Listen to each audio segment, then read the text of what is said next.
Y si te dijera que al lado de la voz vieja hay otra que recién está aprendiendo a hablar, es más calma, no apura.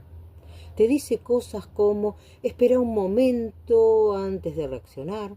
Esto no tiene que salir perfecto para valer la pena. Podés sentir miedo y elegir distinto igual. Al principio suena más chica, más débil. Es normal. Todavía no lo entrenaste tanto como la voz vieja. Pero cada vez que la elegís a ella, aunque sea una vez, se hace un poco más fuerte. ¿Ya identificaste alguna vez esa voz nueva hablando o todavía te cuesta escucharla? Quiero que me cuentes.